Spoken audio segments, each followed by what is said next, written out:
ఇప్పుడు ఎందుకు వచ్చారు? నా ప్లాట్ లో, నేను కొనుక్కున్న ప్లాట్ లో నాకు నచ్చినప్పుడు నేను వస్తాను. ఇప్పుడు రావడం అప్పుడు రావడం అన్నది ఇంక కాగితాలు ఎందుకు, ఇవన్నీ ఎందుకు? ఇది గవర్నమెంట్ ఇచ్చిన endorsement, ULC clearance endorsement. MRO గారు, మండల్ రెవెన్యూ ఆఫీస్ గారు, గోపీనాథ్ గారు అనే వ్యక్తికి, ఎవరైతే మా ఉన్నారో టు ద డిప్యూటీ కమిషనర్ గారికి లెటర్ పెట్టింది ఖైరతాబాద్ ఎంఆర్ఓ గారు. అంటే ఆ బెంచ్ ఎవరిదన్నా కానివ్వండి, the designation is more important. MRO గారు క్లియర్ గా లెటర్ ఇచ్చి ఇది యుఎల్సీలో క్లియర్ అయిపోయింది, గోపీనాథ్ అన్న ఆయన అప్లికేషన్ పెట్టుకున్నాడు, ఈ అప్లికేషన్ క్లియర్ అవ్వింది అని చెప్పిన ల్యాండ్. ఇంకా దీనికన్నా మనకి ఏం కావాలి ప్రూఫ్ నాకు తెలియట్లేదు. అంటే ఒక సామాన్యుల పరిస్థితి ఎలా ఉంటుంది?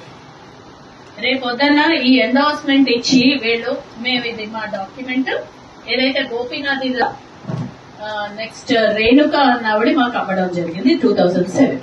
సో ఇన్ని ఉండగా మనకి ప్రభుత్వంలో ఏదైతే ఆర్గనైజేషన్ పార్ట్ ఉందో, మేము ఆల్రెడీ కలెక్టర్ గారు కూడా రిప్రజెంటేషన్ ఇవ్వడం జరిగింది. కలెక్టర్ గారు మేము వెరిఫై చేస్తామంటే, నేను అనేది అసలు ఈ సమస్య ఎందుకు వస్తుంది అంటే ఇవన్నీ చిత్తు కాగితాలా? అసలు ఆర్ఐ గారికి మేము ఒక వన్ ఇయర్ బిఫోర్ ఏదైతే మన ఖైరతాబాద్ ఎంఆర్ఓ గారు అన్వర్ గారు ఉండేవారు, వారికి మేము ఇచ్చాము. ఎందుకంటే వాళ్ళు మధ్యలో గవర్నమెంట్ ల్యాండ్ అని బోర్డు పెట్టడం జరిగితే నేను రిప్రజెంటేషన్ ఇచ్చాను ఎప్పుడు 1 year బ్యాక్. అంటే ఒక కార్పొరేటర్ గా కాకుండా అసలు ఒక పబ్లిక్ రిప్రజెంటేటివ్ గా ఈ పరిస్థితి ఉంటే రేపు సామాన్యులు ఏంటి, దేనికి సమాధానం చెప్పాలంటే ఈ కాగితాలన్నీ చిత్తు కాగితాలా? మేము ఆల్రెడీ కలెక్టర్ గారు కూడా, మేము రెవెన్యూ ఆర్డీఓ గారికి కానీ కలెక్టర్ గారికి కానీ అందరికీ కూడా రిప్రజెంటేషన్ ఇవ్వడం జరిగింది. ప్లాట్ఫామ్ లో ఉండి ఈ రోజు నేను పేపర్ లో కూడా ఆర్ఐ గారు స్టేట్మెంట్ ఇచ్చారు, గవర్నమెంట్ ల్యాండ్ ఎట్లా ఇస్తారు అంటే మమ్మల్ని డిఫేమింగ్ అంటే ఇవంతా ఎవరితో కుమ్మక్కై జరుగుతుంది ఇది?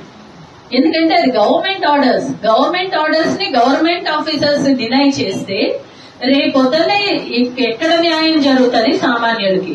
నా విషయంలోనే నేను అక్కడ వెళ్తే కూడా, ఇక్కడ ఎంఆర్ఓ ఆర్టీఓ ఆఫీస్కి వెళ్తే, ఇప్పుడు ప్రస్తుతం అయితే కొంత ఎలక్షన్ కౌంటింగ్ లోది హడావుడిగా ఉన్నాం, మేము చూస్తాము అని చెప్పడం okay, that's a reasonable thing.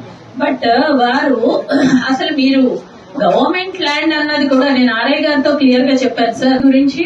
నేను తీవ్రంగా ఏదైతే మన రాజ్యాంగబద్ధంగా ఉన్న కాన్స్టిట్యూషనల్ పేపర్స్ నే లెక్క చేయకపోతే రేపు ఇంకా ఏంటి మనకు ఆధారం ఏంటి అన్న దాని విషయంలో ఖచ్చితంగా దీన్ని మన కలెక్టర్ గారికి కూడా ఇవ్వడం జరిగింది. కలెక్టర్ గారు క్లియర్ గా చెప్పాము.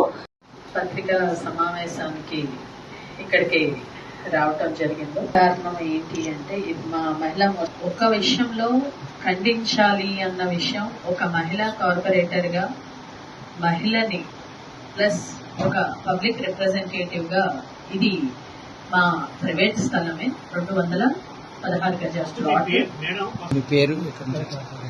నా పేరు సర్లా కేతినేని, అమీర్పేట్ కార్పొరేటర్.